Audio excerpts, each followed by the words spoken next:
All right, this is AP Calculus, lesson 4-5. We are on implicit differentiation. So in terms of our unit guide, we are on standard J, still on tangent lines, and we are halfway through the unit after we finish this lesson. So let's talk about some derivatives. Specifically, I want to talk about the derivative of y. And before I talk about the derivative of y, let's talk about the derivative of x. So when I say d dx, that's asking for what? Take the derivative, exactly. So d dx, the derivative of x, the way that I know that everyone wants to immediately put 1 here, but I want to slow this down a little bit. I want to say that this is going to be d dx of x. So dx of dx. I'm just putting x in the numerator. And anything over itself is equal to 1. This is the rationale for why d dx of x, the derivative of x, is 1. So if you understand this concept, it makes taking the derivative of y a little bit easier. Now this is going to turn into dy dx. And that is basically as far as I can get. I mean, I can turn it into something that is a little bit easier to write. I can just say that this is y prime, but I can't go any farther because I don't have any way of simplifying this unless I'm given what y is equal to. If it's just a variable, the derivative of y is y prime. Pretty simple so far, yeah? Yeah. Okay, so now we have to be careful about what happens when we keep taking the inner Marushka dolls. That's what we call them, right? So that's, in calculus we call that chain rule. So when we take chain rule of something that's not x, now we're talking about y's, or maybe we could talk about a's and b's and other variables, there's going to be this new rule that we have to learn. So let's take a look at our first example. The derivative of 3y to the 4th. Okay, well, this is just going to be power rule. Just treat this as a normal x for now. Power rule states I'm going to do what to this function? What is it going to become? 12y to the 3rd. Perfect. 12y to the 3rd. So this whole thing that you just found, that is Dowder.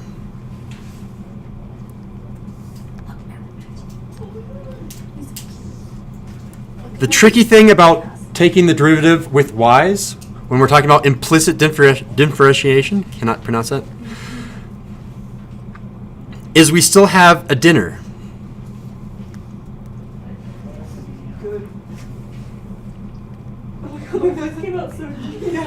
What is dinner? Good. 3. No, because we already took the 12 and the 3 were dealt with. The inner now is y. So what's dinner? Y prime. It's not 1, it's y prime. I feel like in real life, I've always said the derivative of y was 1. So the derivative of x was 1, but we've never had the derivative of y before. This is the first time we've seen derivative of y.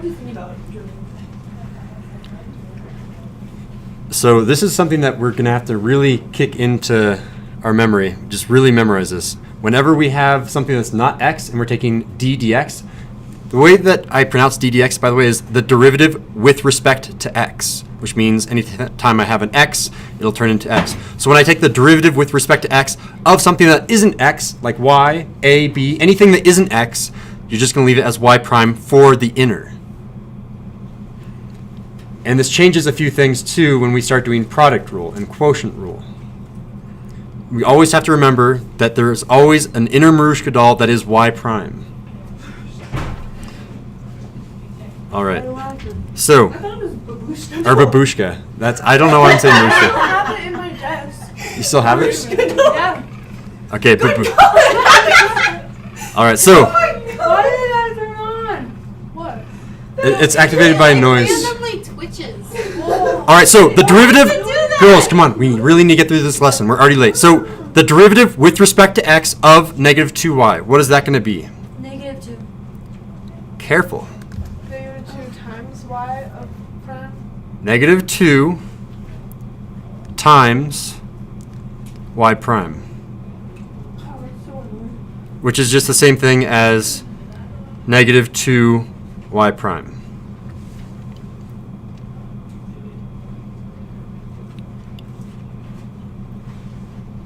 So maybe we want to make a note here on our side margin or somewhere in the notes on the left hand side or right hand side that derivative, so d dx of anything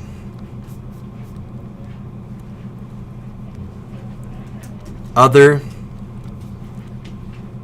than the variable x, so I'm talking about anything in terms of a variable,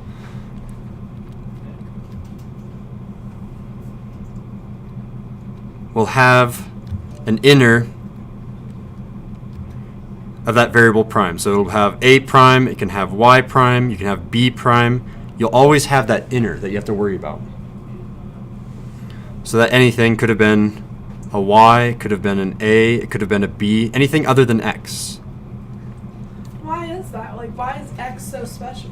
Is it because it's d over dx? Yeah, it's because it's with respect to x. And then So what if it was d over dy? we'll hit that, yeah. When it's d dy, then d dy of y becomes 1. The derivative with respect to y is y. Or derivative of with respect to y of y is 1. But if you do the derivative with respect to y of x, then it's dx over dy. So then our final answer will always have a y prime? If it starts with a y, it'll probably have a y prime. There are some exceptions, and we'll see those eventually. All right, so let's take a look at number 3. The derivative with respect to x of x times y. It would be This is product rule. 1d. So yeah. Exactly. So now I have to change that. So 1d2. So what's 1? X. So we'll say, let me go back to my black card. This is going to be x. And what's d2? Y prime. Y prime. Plus 2d1. What's 2? Y. What's d1? Y. There we go. So I guess we could have simplified this a little bit more, not have that 1, which is x, y prime, plus y.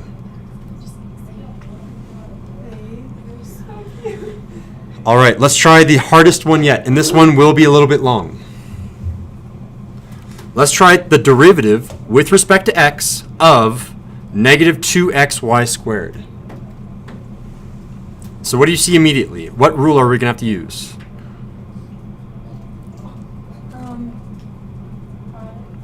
Product rule, yep. So product rule is 1d2, so what's our 1? Wait, how do we know it's product rule? There's a variable here being multiplied by another variable here. Oh, so it's okay to be like an x and a y now. Yes. Okay. Y is just So the other any variable. two Okay. So our rule is expanding from anytime you have two x's being multiplied to anytime you have two variables being multiplied.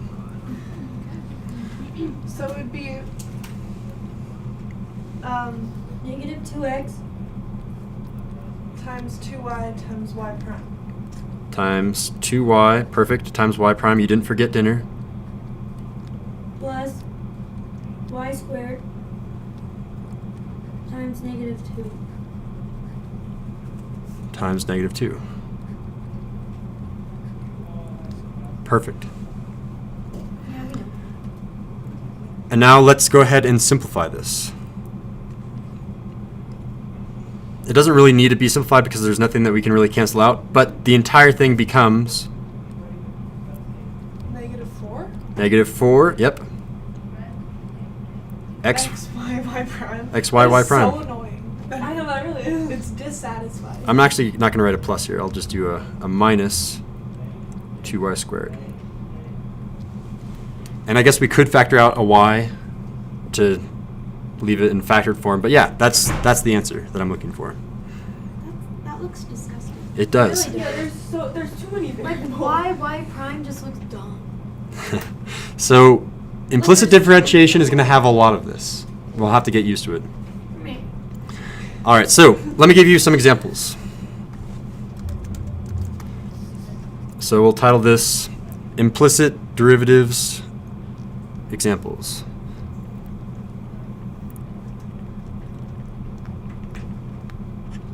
Could I, instead of saying derivatives, could we say f prime or something? Because that's a lot to remember. Sure, implicit / f prime examples. Implicit looks weird. All right, so here we go.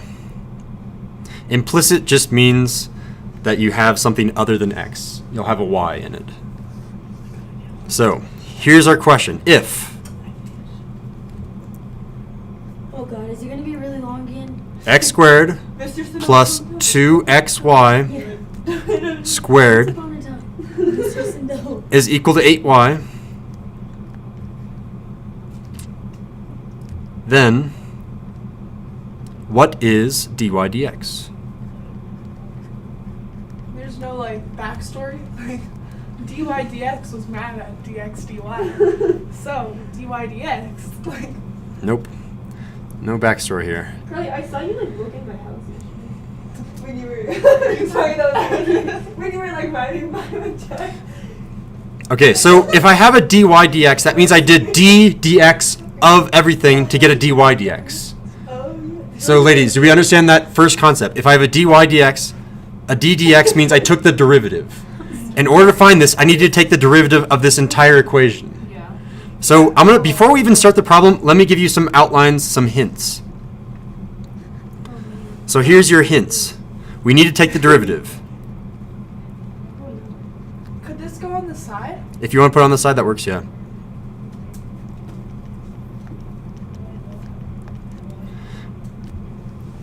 And then 2, this is going to be maybe the tricky part if you haven't done anything similar to this before. I'm working with my pre-calculus students now to make sure they have seen stuff like this, where you need to isolate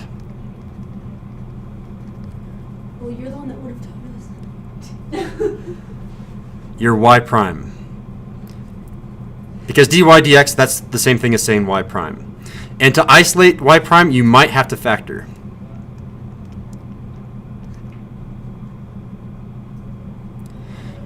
And when I say isolate y prime, usually that means all on the same side. So get y prime all on the same side, then factor, and then make sure it's fully isolated by dividing by whatever you factor out.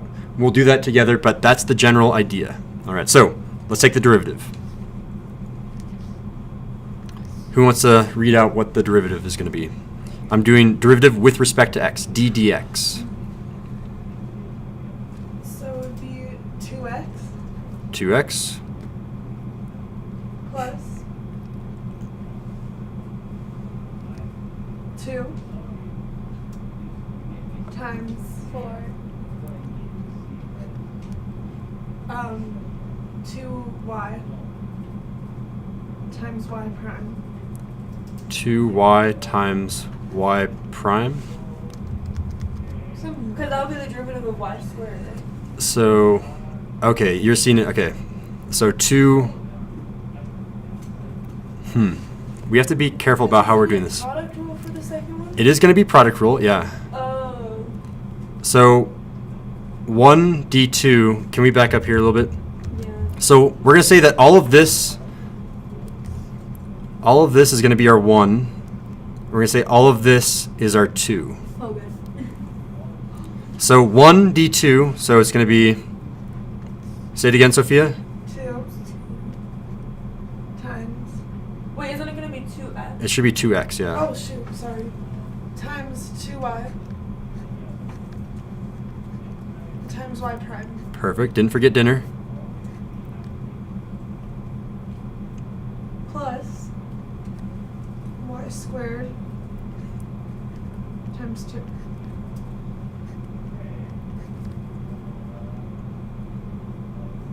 Great. Let someone else do the right-hand side.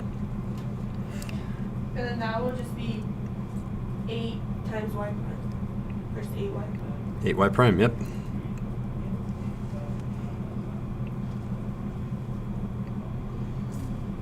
All right, let's go ahead and multiply things together on our next line. So I still have my 2x plus, what is this thing going to be? That giant conglomeration of variables. 4xy y prime. 4xy y prime plus 2y squared. 2y squared, and we still have our 8y prime. Okay, so now we did step 1, we took the derivative. Now we're starting to work on step 2. We're trying to isolate that y prime. So the idea here is get all the y primes on the same side. We haven't done that yet. There's a y prime on the left, there's a y prime on the right. So maybe in our notes, I can put this over here. for step 2, talking about this step 2, get y prime on same side. Okay, my computer's lagging side. There we go. So, what am I going to do? Which side are the y primes going to be on? Left or right? Right. Okay, so how are we going to move this term to the right? Subtract. Okay, so let's do that. I'm going to scrunch this together. 2x plus 2y squared, that's everything that's left on the left-hand side, is equal to 8y prime minus 4x y prime. Wait, can you say how you got 2y squared? Oh, because you moved. Just kidding. I understand. You got it? You got it. And I'm guessing someone else might have a similar question. So 2y squared is still in our equation, so I left it in here. 2y squared comes down here to the left-hand side. Any questions up to this point? No? Okay, what are we going to do next? I already kind of listed it in our instructions. Factor. Factor. What are we going to factor out? 2. Can you take a 2 from everything? You could take a 2 from everything, yep. More specifically, I think, Joy, can you say that a little bit louder? Y prime. Yeah, the y prime on the right-hand side. That's the thing that we really care about, the y prime. So I think I could divide everything by 2. Should we do that? It'll make the problem easier. Yes. So I'm going to do that, and I'm going to factor out a y prime at the same time. Let's see if we can follow both steps. So on the left, I have an x plus y squared is equal to, and here's where I'm factoring out the y prime. The y prime is taken out, it's factored out, and what's left on the inside after I divide by 2 as well, so we're doing 2 things at once. Oh, you're doing by 2 too? Yeah, because I divided the left and the right by 2. So it's 4 minus 2xy. There it is. But then couldn't you also take out a 2 for that factor? I could, but I want to isolate y prime because what I'm going to eventually do, you are totally correct. You could factor out a 2 because the greatest common factor was over here a 4y prime, and we already divide by 2, so it would be a 2y prime. But what we're going to do is we're going to divide all of this 4 minus 2xy on both sides, assuming that that isn't 0. I think we can assume that. This will make it so that y prime is by itself, and this is a bunch of garbage on the left-hand side. So let's go ahead and divide both sides.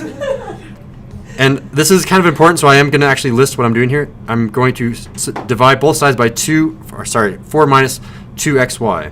Divide both sides by this 4 minus 2xy.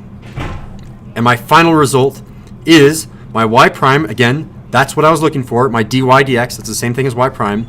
I have figured out that that is equal to x plus y squared divided by 4 minus 2xy.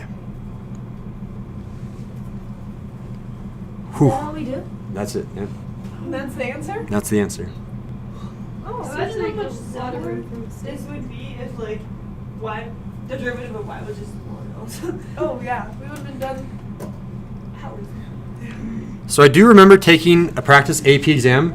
There was a problem where it actually gave us an x, a y, and that was it. And they said, okay, well, what is dy dx? And you had to do implicit differentiation, do all of this to get down to here, and then at the very end, plug in x and y to find y prime.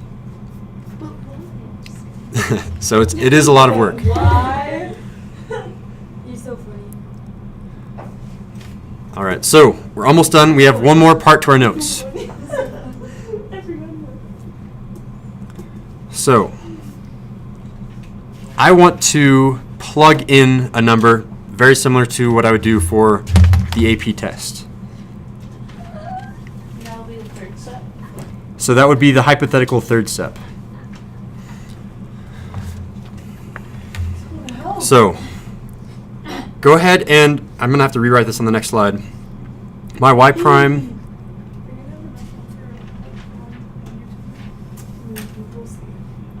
I'm just going to rewrite this instruction. So the instructions now, plug in. Is this for the third step? Yeah, this is a hypothetical third step. What if I said 1, 2? What is dy dx? What is the derivative of y at the point 1, 2? Wait, is this like a new example? continuing on from the last example. I'm going to use that same example so we don't have to do a bunch of stuff again. We can get to our homework. I want to plug in this guy.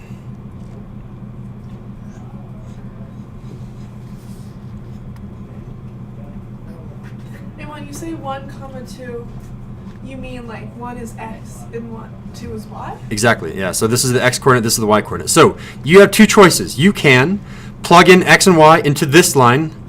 We'll call this single asterisk. Okay, don't know what's going on there.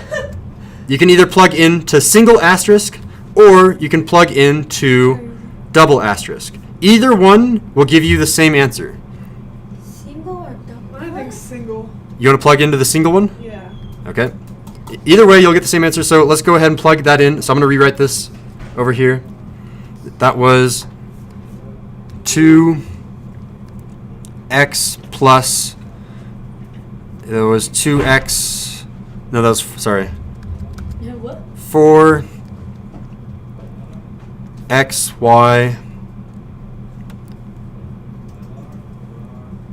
y prime plus, that was 2y squared. Is that right? Yeah, 2y squared. Is equal to 8y prime. So plugging in, we get, I'll try to color code this to the best of my ability, 2 times, there's going to be plugged in there, plus 4 plugging into that one, plugging into that one. We don't know y prime, so we'll leave y prime there, plus 2 plugging in there squared is equal to 8y prime. So when we plug in x and y, this was an x, that's a 1. Remember, this is x, that's y. We want to plug in 1, 2, and plug in a 2. So let's simplify this a little bit. Okay. 2 plus, what is this going to be? 8y prime 8y prime plus plus 8. 8y prime. Let's subtract 8y prime from both sides. Try to move this 8y prime to the right-hand side, and we get 0. And that's not possible. not possible. So There. what do we do? So that's a D&E. It's a Yay. D&E? Mhm. We did all that for a D&E? Yep. So can I just guess if it's a D&D? No, you cannot. You have to actually do it. Because, like, well, I think this one's gonna be. So, and you can kind of see that too. If we plug in 1, 2 into this fraction, look at the denominator. 1 and 2, 2 times 1 times 2 is 4. 4 minus 4 is 0. 0 would be on the denominator. Again, we'd have a D&E. So normally what would happen is y prime would be equal to like 5. And you'd say, okay, well y prime was 5. In this case, y prime did not exist. Mr. Snow, Yes. why can't you plug it into like the last equation we got? You could have. We just arbitrarily chose, we randomly chose, oh, we're going to plug into the first asterisk instead of the double asterisk. Uh, Yeah. All right. So that is the end of the lesson. So go ahead and write your summaries now.